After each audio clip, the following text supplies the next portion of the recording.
हम सब जानते हैं कि बसंत पंचमी वाले दिन सारी ऋतुएं बदलती हैं और आज के दिन कई प्रांतों में, कई क्षेत्रों में या हर जगह माँ सरस्वती की पूजा होती है।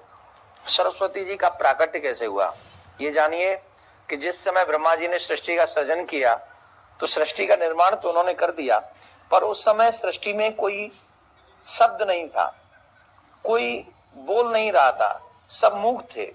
तो नारायण भगवान को जब ब्रह्मा जी ने कहा कि प्रभु सृष्टि तो बन गई पर सब मौन है, बात समझ में नहीं आ रही, तब ब्रह्मा जी नारायण के कहने से अपने जल में, अपने कमंडल में से जल लेते हैं और पृथ्वी पर छिड़क देते हैं तो एक शब्द होता है और वहां पर माँ सरस्वती जी का प्राकट्य होता है। वो चतुर्भुजी रूप में, एक हाथ में माला है, एक हाथ में पुस्तक है, एक हाथ में वीणा है और एक हाथ वरदान के इस मुद्रा में है। चतुर्भुजी जब माँ सरस्वती जी का प्राकट्य वहां पर हुआ तो ब्रह्मा जी बड़े प्रसन्न हुए और ब्रह्मा जी ने जब पूछा तो कह दिया कि आपके हाथ में ये वीणा है। ब्रह्मा जी ने कहा इसका जरा नाद करिए। तो जब नाद हुआ तो सबको उन्होंने वाणी प्रदान कर दी, एक शब्द वहां से हुआ और इसलिए उनको वाक्यवादिनी कहा जाता है, वीणा वादिनी कहा जाता है और माँ सरस्वती है।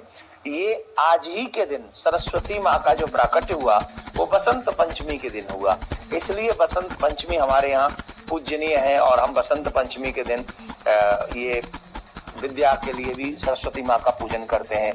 एक और बात है,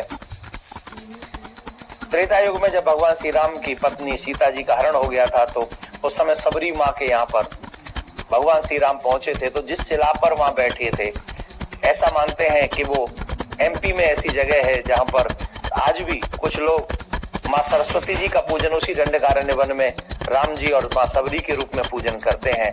ऐसे तमाम हमारे यहाँ उदाहरण है। एक बार भगवान श्री कृष्ण ने भी माँ सरस्वती जी को आशीर्वाद दिया कि आप बसंत पंचमी के दिन हमेशा पूजी जाएंगी। वजह थी कि जब भगवान श्री कृष्ण ने पहली बार बांसुरी वादन किया तो स्वयं सरस्वती माँ उस बांसुरी में आकर विराजमान हो गई। ये संगीत की प्रदाता भी हैं, बुद्धि की प्रदाता भी हैं। तो भगवान श्री कृष्ण ने भी इनको वरदान दिया कि बसंत पंचमी के दिन आपकी हमेशा पूजा होती रहेगी। एक और प्रसंग आप सबको याद होगा।